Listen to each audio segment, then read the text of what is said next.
Major funding for Carolina Business Review is provided by Grant Thornton, an international accounting, tax, and business advisory organization dedicated to serving middle-market companies. Grant Thornton, a passion for the business of accounting. Novant Health, including Presbyterian in Charlotte and Forsyth in Winston-Salem, are affiliate heart hospitals of the Cleveland Clinic, consistently ranked #1 in the nation for heart care. Blue Cross and Blue Shield of South Carolina, proudly serving South Carolinians since 1946. And by Sonoco, a global manufacturer of consumer and industrial packaging products and provider of packaging services with more than 300 operations in 35 countries. Someone who just woke up from a 20-year coma would no doubt be confused, a lot like I am right now, or at least at a communication disadvantage. Imagine responding for the first time to someone who speaks to you using terms like blogosphere, Google, 24/7, LOL, wardrobe malfunction. We truly do love our hip lexicon and shorthand language. Welcome again, and thanks for supporting the most widely watched program on Carolina business and public policy. Another favorite phrase? The knowledge economy. However, there is an ocean of difference between understanding the term and grasping the implication of the knowledge economy's significance. And it goes well beyond just pushing along our commercial ventures. How pervasive is it? We start to answer with our 3 experts in just a moment. Major funding also by the Duke Endowment, a private foundation in Charlotte enriching communities in the Carolinas through higher education, healthcare, rural churches, and children's services. And by Blue Cross and Blue Shield of North Carolina. Who's responsible for rising healthcare costs? Join Blue Cross and Blue Shield of North Carolina and many others in a candid discussion at letstalkcost.com. This edition of Carolina Business Review was recorded May 11th, 2012. On this week's program, Dr. John Hardin of the North Carolina Department of Commerce, Ambrose Schwally of the South Carolina Research Authority, and Wayne Roper of SC Bio.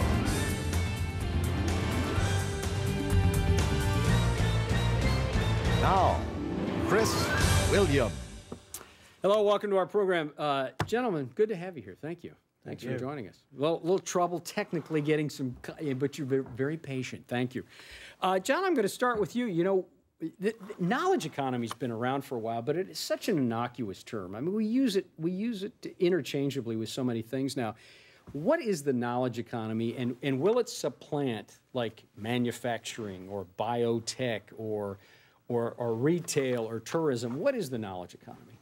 Well, Chris, I'm sure if you asked 10 different people, you might get 10 different answers on that. I'll give you my definition, which is probably a pretty broad, comprehensive definition into which you could fit many of the things you just mentioned. But at its core, an economy is simply a system of allocating scarce resources. And everything in the world is scarce. Everything's finite. And so we have to have a way of recombining those things that in a way that they're valuable and people can use and people can consume them. So the system we use in the United States primarily is the market system. And when we say knowledge economy, what we mean is that market system is driven as much by people's brains now as it is by brawn. And so whether you're manufacturing something or you're providing a service, the quality of the mental input that goes into that, the way it's produced, matters as much or more now than it ever has. And so biotechnology is part of the knowledge economy. Manufacturing is part of the knowledge economy. Manufacturing is not so much going away as it's changing. It's becoming smarter and leaner. And that's what we're talking about when it comes to the knowledge economy. Okay, a little program note. That also on our panel was at least planned to have Norris Tolson from the North Carolina Biotech Center, and due to some technical challenges, he will not be joining us. But Ambrose and Wayne, welcome to the dialogue as well. Let's talk about, and let's drill down here a little bit more. You know, and especially in South Carolina, when a lot of the old line textile business, a lot of the old farming business, some of the old last century type of business is now being replaced by what South Carolina Research Authority has been able to build a nucleus around. But and let me start with you, Wayne. When we talk about manufacturing and when we talk about the knowledge economy, manufacturing has been getting a lot of press of late, right, that there's some resurgence going on in manufacturing, and arguably it's true.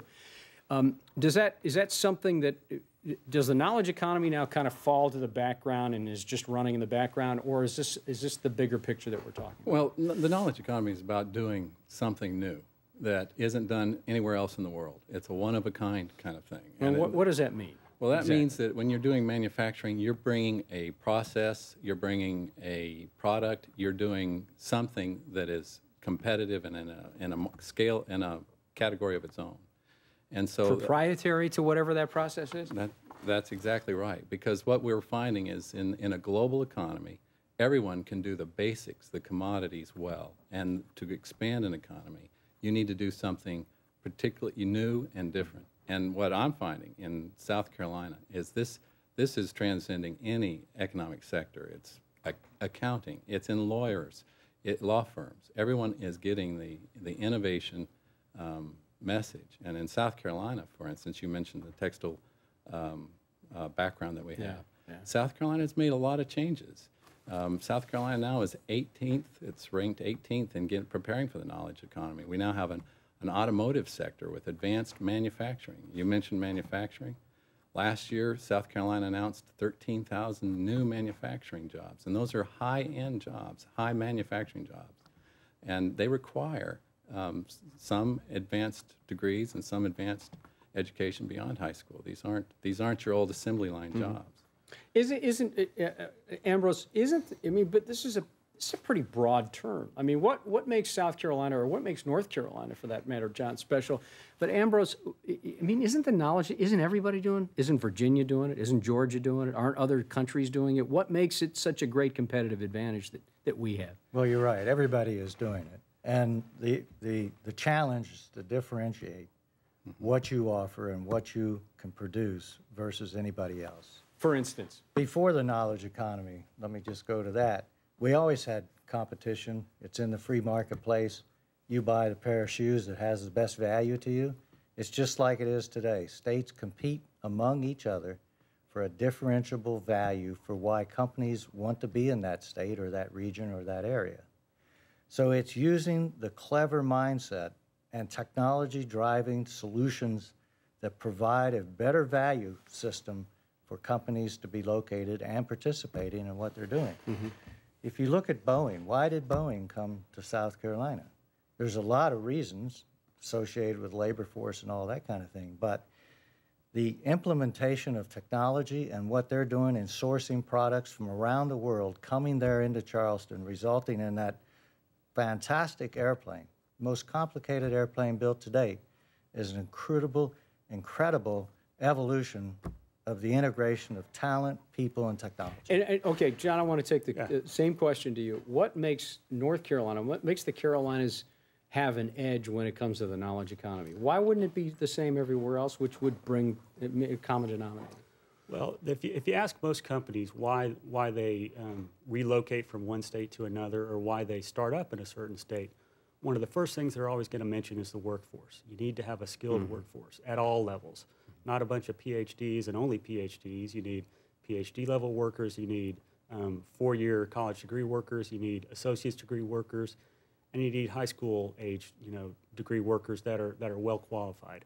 And the North Carolina has put a particular emphasis on that. The last several governors have focused on education and have brought North Carolina up from being relatively low in education rankings and workforce rankings to fairly high in those rankings. And North Carolina also has one of the strongest university systems as well as one of the strongest community college systems.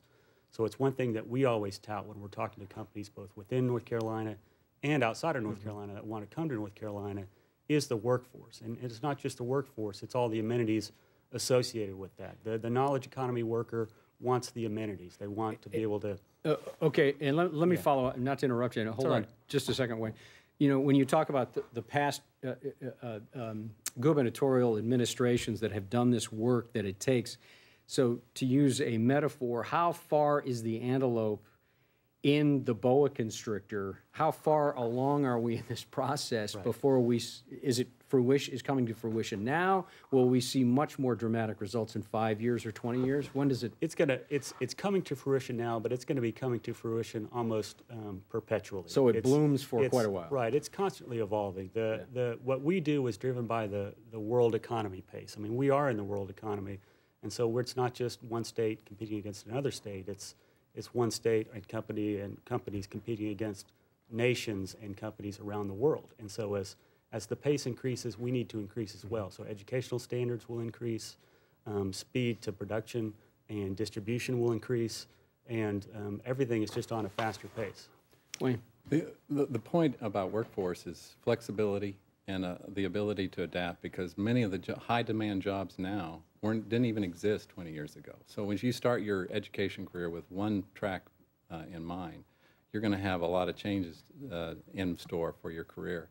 And in South Carolina, they try to partner with industries to really align with the program that universities have with what the industries need. And they have several programs to do that. And you have to do that because the changes in the technology that industries are using, the changes in the product, it takes a lot of flexibility, and that takes some well-educated staff. And let me, hold on one second, Ambrose, and let me stay with you on this one. Coming up on one of our future programs, a gentleman named Ernest Andrade, and you probably know Ernest from the Digital Corridor down at Charleston. And what Ernest has said is he has to work in K through 12 to get the outcome much later in the cycle, to get the right people in the seats, in the jobs, and of course they have to be the right people. I would say from a public policy standpoint, Wayne, do you get the sense that there's a legislative priority to get it right, even given the tough budgets? Do you think the South Carolina State House gets this? I mean, do they really get it enough to prioritize it? Well, you know, I think everybody needs to get it, and definitely we're in South Carolina Bio knows that we need more people in science and technology and engineering and math core courses. What you're talking about is really the pipeline problem. That even those people who are taking some of those advanced placement courses in college, they are dropping out of the pipeline by the time they get to college, and they are not going on to advanced degrees. And I think in many respects, what's happening is we're doing good on content, but not so good on inspiration and motivation. We've so filled the classroom with content that we've kind of drained people up with why do we need to learn all this? And that's where I think industry needs to step up and get into the classroom, show them what a research chemist is, show them what the problem solving is. And I think in South Carolina they're doing that. In college, they're starting with undergraduate research programs that tell the student, you know, what you're studying solves problems. If you want to be a problem solver, if you want to make a difference in your environment and in your community, you need to start learning the language of problem solving, which is math and engineering and science. But they start with an early exposure to what research is. Yeah, Ambrose, you're going to... Well, I'll just build on that. A classic case is Boeing. 7,000 workers required in under 2 years. With the tech school system there in Charleston, they built an applied laboratory, mocking up much of that facility. The people are there, the skills are there that can be learned and have been shown that they've got 7,000 people through a pipeline, through the tech school system that was in alignment with the tech school and the industry together, and that workforce has produced that first airplane. Is that workforce, do they have who they need? They do. Now they have. They do. And the nice thing about it, and I'm not speaking for Boeing, but since we have collaborations there with them, I can tell you that their approach here was to train the workers to be multitask, multi-divisional, do several things. And that has worked, and I think it's been a very successful integration of the tech school system, the education system, with industry coming together and saying, what do you need? We'll provide it. John, here's the rub. And we've heard this from Otis Rawl at the South Carolina Chamber. We've heard this from Bob Morgan at the Charlotte Chamber. We've heard it from businesses in both states. And the rub is that they say, that sounds good, but when it comes down to it, we can't find all the qualified people that we want. All these people unemployed, 8% unemployment, 8% plus, and in some counties, double that. Right. But the phenomenon is they're poaching good workers from each other. John, how do you characterize that? I mean, where does that come from, and how does that kind of put a wet blanket on any kind of forward momentum we are trying to build? Well, what that says to me is that, well, it's a fairly well-known fact that the supply of trained knowledge workers is less than the demand. And that's because the demand for workers is changing very rapidly. And what that says to me is that all levels of our educational institutions need to rise to the challenge. They're working on it, but it's not something you can solve overnight. Is it a funding issue? Is it, as Wayne said, is it a motivational and inspiration issue? It's all of the above. You know, you can get into philosophical questions whether it's a funding issue or not. You know, depending on, we might have enough resources, but they're not being deployed in an efficient manner. I can't really address that question, but what I would say is that what's clear is that the outcome, the number of trained workers is not what it needs to be. And it's going to really take, in my opinion, a comprehensive approach, a systematic approach, or systemic approach, because it's not just a single thing, it's several factors. Just to be fair and equal pain all around here, you know, I asked you about the South Carolina State House. Do you get the sense that the General Assembly in North Carolina, do they get it enough to commit the dollars that it will take to get those, I don't want to say kids, to get those talented workers coming out of the fantastic schools that we all have here? Yeah. Do they get it enough to fund it that way? I think they get the what question. That is, they get the issue. They know there's an undersupply of trained workers. What is much harder to agree on is the how. How do you get those trained workers? Do you throw money at the problem, or do you, if you add more money, what's the most effective and efficient way to use that money? Where is that money needed? Where are the resources needed?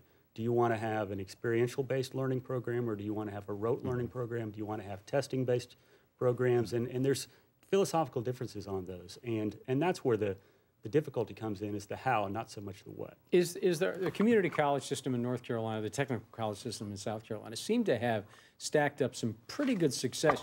You know, Ambrose, you talk about Boeing, and wow, what a great opportunity there. But are we missing something by not leaning more into the technical schools? Could I react? Please. Please. Personal experience here. I think it's incumbent on companies to forecast and really set out there what they need. For example, when I was managing the Savannah River site, we had a shortage of skilled fire protection, health protection, certain kinds of crafts. And what we did is we went to the technical colleges in the area and said, we need this. And they jumped on it, put the programs together. So I think the workforce thing is more a combination of industry and the schools working together to forecast needs. And where I've seen that forecast, it can be delivered in fairly short time. Yeah, but what was the life cycle of when you made the ask as the Savannah River boss, and when you got the talent? About 2 years. About 2 years. Right. And we supplied a lot of the equipment to the tech school to mock up the work situations. They wrote the curriculums, you know, developed the programs, the courses. And in about 2 years, we were getting some of the nation's best sophisticated health physics people that you can produce. Now, generally, health physics people are not produced in normal schools. That's a rarity. It's a profession that the nuclear industry needed. But we were able to overcome that shortage just by working with the education system and county government and that kind of thing to stimulate those programs and get it done. You know, by the way, thank you for just saying nuclear the right way. I just so appreciate that when someone, that you had, being a little flippant with you, Ambrose. But go ahead, John. Here's another buzzword. When you were talking about buzzwords earlier, public-private partnerships. What was just mentioned illustrates that. You know, but people, John, I'm sorry, but people roll their eyes when you talk about I know, but let me give you a specific example of that. What I mean is just, you know, teeing off the example that was just given. In North Carolina, biotechnology is a very important industry. North Carolina is generally ranked third in the nation in terms of biotechnology activity. About 10 years ago, the biotechnology industry came to educational leaders in the state at all levels, community college, university, K through 12, and said, we don't have enough trained workers. And they came together in a partnership, the private sector in partnership with the public sector, institutions of higher education, and came up with a curriculum and a system and a way of training these workers for the biotechnology industry in North Carolina. That's just one small example, similar to the Boeing example, but it really is a partnership, and that partnership is occurring worldwide now. It's not just individual companies competing against individual companies. It's governments and companies competing against other governments and companies. And Chris, he brought up a very important point. It's so important that industry get engaged here, because from a government standpoint, from a state legislator standpoint, you can spend the entire budget on education, trying to educate everybody to an abstract level. But when industry says, here are some specifics, here's some specifics of what we need, and here's what we think you can do to get there, then it's just much easier for legislators to appropriate, to go with the program. In South Carolina, we have a Commission on Higher Education that will create new degree programs with the research universities if that's necessary to match them. But the specific case that begins with engagement with private industry is what really can move education much faster than waiting for a General Assembly to move the entire education system. So who takes the lead? Is it a specific company? Is it industry in general? Is it a chamber initiative? I mean, I guess who's on the point of the spear? It's all those. It takes. But how do you get all those people working together? That's the tough part, isn't it? Well, it is tough, except we all have the same interest when it comes to workforce and education. Innovation is the goal. Everybody has to get there. Okay, and again, there's another term that is so innocuous, and we all agree that innovation has got to be in the DNA of a company, or you're just not going to make it. So I guess the question is, who leads the argument? Who makes the point? Who comes out in a state like South Carolina when you got the South Carolina Research Authority, you got life science initiatives, you got USC, you got Clemson, you got MUSC, you got SC Bio, you got all of these great ideas and wonderfully smart people, but how do you get a single message to get the money and to get an initiative going? I guess that's the question. I'm sorry, Amber. To me, that answer's clear. It's industry. It's industry that has to set the pace and set the need and demand the skills. One of the skills that we run into that's maybe a little different than we're thinking about right here on this show is we invest in startup companies and help those startup companies get from basic prototype demonstration through the valley of death to venture capital. Yeah. Talk about the human resource need we meet is competent CEOs and business people who can take a technology-driven entrepreneur and help him take that company through that valley of death to prosperity.